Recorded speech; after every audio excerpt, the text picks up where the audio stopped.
en materia de extinción de dominio, no solamente es la Secretaría, es todo el aparato de la administración pública federal, estatal, municipal, particulares, internacional. Todos tienen que cooperar con información para que la autoridad se pueda dar cuenta, en un principio, el origen de esa propiedad, ¿no? Así, con esa magnitud y con esos recursos cuenta la autoridad para poder identificarnos y a partir de ahí iniciar el proceso de extinción de dominio, que inicia en el ámbito penal. Inicia con la integración de una carpeta de investigación en donde el Ministerio Público, en esa primera fase, se allega de toda esa información con todas esas autoridades. Una vez que integra y tiene elementos que presumen la existencia, en este caso, porque no solamente es el origen, también es el destino, que aquí es en donde creo que tiene mayor aplicación para ustedes, el destino que se le da al inmueble. El origen, pues bueno, todos debemos saber cuál es el origen de nuestro inmueble, ¿no? La propiedad, cómo lo pagamos y que debe de estar limpio. Una vez que el Ministerio Público cuenta con información suficiente, ni siquiera no tiene por qué acreditar en ese momento de la etapa de investigación, cuenta con elementos suficientes, a partir de ahí todavía seguimos en la parte penal. A partir de ahí te va a citar y te va a dar 10 días para que le acredites, en todo caso, la legítima procedencia. Ahí va enfocada en esa parte. Si no lo acreditas, entonces va a ejercer la acción. Ejerce la acción ante un juzgado en un proceso civil. Ahí es donde ya cambia la etapa. Estamos en una etapa primero penal y se convierte en una acción de carácter civil. Siempre va a estar vinculado en realidad al proceso penal, aunque la misma ley nos dice que no depende uno de otro y nos puede decir que pudiera resultar no responsable o con una penalidad en el aspecto penal y proceder la acción de extinción de dominio. La verdad es que la Suprema Corte ya con la ley anterior, la que existía, la federal, ya había establecido criterios en donde expresaba muy claro que al final nunca se iba a poder desvincular, iba a ir hasta el final. ¿Por qué? Porque no iba a poder dictar una sentencia el juez civil si todavía no quedaba acreditada la responsabilidad en el ámbito penal, porque ahí es donde nace. Aunque la ley lo dice así, en realidad en la práctica no va a suceder así. Pero claro, hay que defendernos, ¿no?, en este proceso. Iniciando el Ministerio Público, ejerciendo, porque es el único que tiene esa acción, es el que la puede presentar, iniciando el ejercicio de la acción, viene el juez va a resolver si la admite o no la admite. Tampoco quiere decir que porque la ejerce el Ministerio Público, el juez esté obligado a admitirla, porque es un Ministerio Público, es una parte más. No existen ya dos partes. El Ministerio Público se supone que estaría en un plano como de igualdad con el particular. La puede o no admitir, pero la admite. Vamos a pensar que la admite, porque esa es la hipótesis, ¿no? Si la admite, tendrás un periodo, como en cualquier tipo de demanda, para contestarla y allegarte de las pruebas para defenderte. Pero aquí en el proceso existen muchas desventajas para el sujeto privado, el propietario de ese inmueble, ¿no? ¿Por qué? Porque la carpeta de investigación que ha formado el Ministerio Público en esa etapa de investigación le dan el alcance de prueba preconstituida. Y el darle ese alcance de prueba preconstituida genera una carga lo que decimos los que litigamos es que la carga de la prueba te la revierte y te la pone a ti. Tú tienes que demostrar que eso no es cierto, lo que normalmente no sucede en un proceso. Si a ti te demandan, el que te demanda está obligado a demostrar lo que dice y tiene que presentar sus pruebas. En este caso no, en este caso las investigaciones que hizo el Ministerio Público tienen una presunción de veracidad. sí las vas a poder objetar, las tienes que destruir para que no surtan los efectos, ¿no? Ahí inicia. ¿Qué tiene? Aparte, tiene la posibilidad en ese momento de inscribir la demanda. Al inscribir la demanda en el registro público, pues ya vas a tener ese punto ahí de que si quieres transmitirla o algo, pues yo creo que nadie te la va a querer comprar y la vas a poder transmitir porque ya parece que está en un proceso de extinción de dominio. Entonces está nadie, y es una inscripción de demanda, es una medida preventiva, pero todavía tiene más, que es lo que siempre nos ha preocupado a todos: la venta anticipada, ¿no? que viene de una medida cautelar. ¿Qué hace? Lo asegura. Asegura el inmueble, lo inscribe y le da inmovilidad. No puedes transmitirlo ni por muerto. Ahí se queda hasta que se resuelva, y puede tardar mucho tiempo el asunto, y ahí se queda.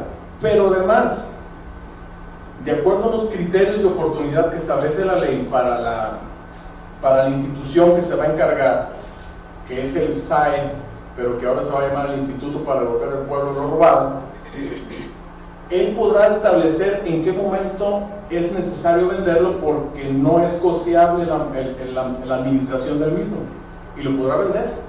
Y entonces puedes ir en tu proceso y el bien ya se vendió y pudieras llegar a conseguir que efectivamente en la sentencia no tenga responsabilidad.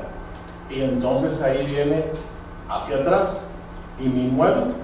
¿Qué vamos a hacer?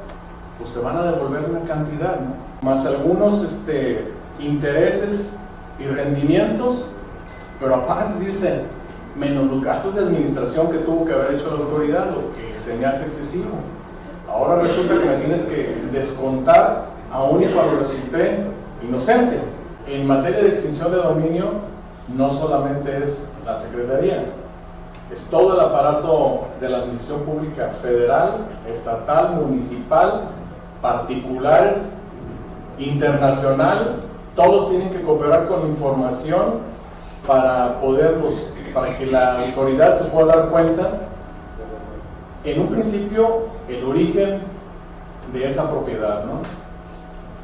Así, con esa magnitud y con esos recursos cuenta la autoridad para poder identificarnos y a partir de ahí iniciar el proceso de extinción de dominio, que inicia en el ámbito penal. Inicia con la integración de una carpeta de investigación en donde el Ministerio Público, en esa primera fase, se allega de toda esa información con todas esas autoridades. Una vez que integra y tiene elementos que presumen la existencia, en este caso, porque no solamente es el origen, también es el destino, que aquí es en donde creo que tiene mayor aplicación para ustedes, el destino que se le da al inmueble. El origen, pues bueno, todos debemos saber cuál es el origen de nuestro inmueble, ¿no? La propiedad, cómo lo pagamos y que debe de estar limpio.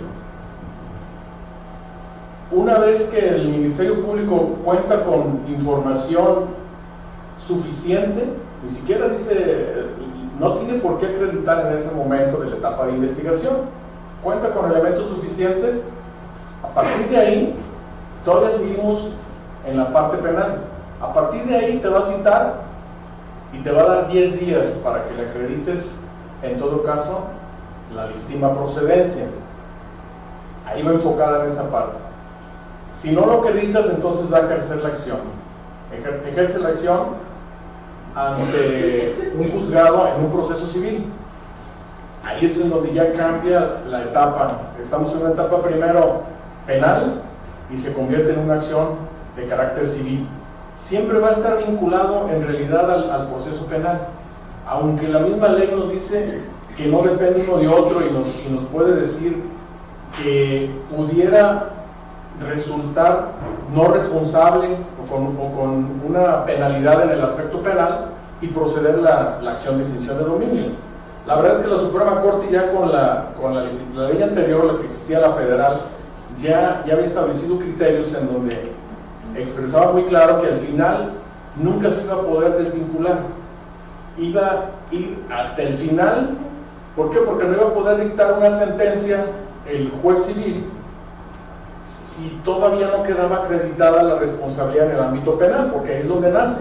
Aunque la ley lo dice así, en realidad en la práctica no va a suceder así. Pero claro, hay que defendernos, ¿no?, en este proceso. Iniciando el Ministerio Público, ejerciendo, porque es el único que tiene esa acción, es el que la puede presentar, iniciando el ejercicio de la acción, viene, el juez va a resolver si la admite o no la admite. Tampoco quiere decir que porque le ejerce el Ministerio Público, el juez esté obligado a admitirla, porque es un Ministerio Público, es una parte más. Ese no existen ya dos partes. El Ministerio Público se supone que estaría en un plano como de igualdad con el particular. La puedo o no admitir, pero la admite. Vamos a pensar que la admite, porque esa es la hipótesis, ¿no? Si la admite, tendrás un periodo, como en cualquier tipo de demanda, para contestarla y allegarte de las pruebas para defenderte. Pero aquí en el proceso existen muchas desventajas para el sujeto privado, el propietario de ese inmueble, ¿no? ¿Por qué? Porque la carpeta de investigación que ha formado el Ministerio Público en esa etapa de investigación le dan el alcance de prueba preconstituida. Y el darles alcance de prueba preconstituida genera una carga de lo que decimos los que litigamos es que la carga de la prueba te la revierte y te la pone a ti. O sea, tú tienes que demostrar que eso no es cierto, lo que normalmente no sucede en un proceso. Si a ti te demandan, el que te demanda está obligado a demostrar lo que dice y tiene que presentar sus pruebas. En este caso no, en este caso las investigaciones que hizo el Ministerio Público tienen una presunción de veracidad. Sí las vas a poder objetar, las tienes que destruir para que no surtan los efectos, ¿no? Ahí inicia. ¿Qué tiene? Aparte, tiene la posibilidad en ese momento de inscribir la demanda. Al inscribir la demanda en el registro público, pues ya vas a tener ese punto ahí de que si quieres transmitirla o algo, pues yo creo que nadie te la va a querer comprar y la vas a poder transmitir porque ya parece que está en un proceso de extinción de dominio. Entonces está nadie, y es una inscripción de demanda, es una medida preventiva, pero todavía tiene más, que es lo que siempre nos ha preocupado a todos: la venta anticipada, ¿no? que viene de una medida cautelar. ¿Qué hace? Lo asegura el inmueble, lo inscribe y le da inmovilidad.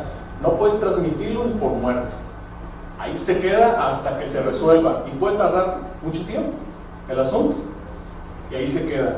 Pero además, de acuerdo a los criterios de oportunidad que establece la ley para la institución que se va a encargar, que es el SAE, pero que ahora se va a llamar el Instituto para Devolver al Pueblo lo Robado, él podrá establecer en qué momento es necesario venderlo porque no es costeable la administración del mismo, y lo podrá vender.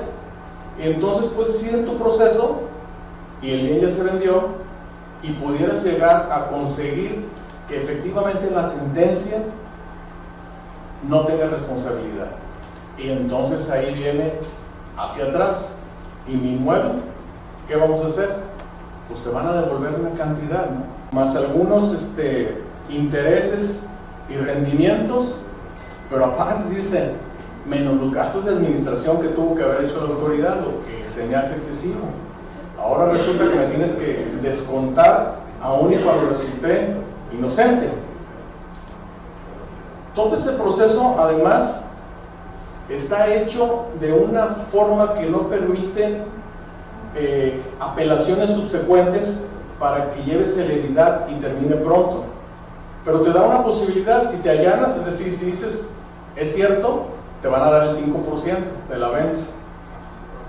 Pero digo, el que se allane, porque allanarte, pues al final va a tendría una consecuencia necesaria, porque la ley no lo establece, que no respecto de responsabilidad en el ámbito penal. Porque entonces, si estás diciendo que es cierto para tratar de terminar, dices, bueno, pues lo peor que puede pasar es que se queden con el inmueble. Pues no, porque también está abierta la carpeta. Licenciado, quisiera entenderle, esto es si por ejemplo tengo un problema con un huésped que pasa un asesinato, vende drogas, ¿A eso se está refiriendo? Asesinato no. Si vende drogas sí, porque es narcotráfico. Entonces, eso es lo que incurriría para que la ley ayudara a eso. Exactamente. Dice la ley, primero esta ley pues, se forma por una reforma constitucional, ¿no? Necesariamente todo tiene que venir de la Constitución.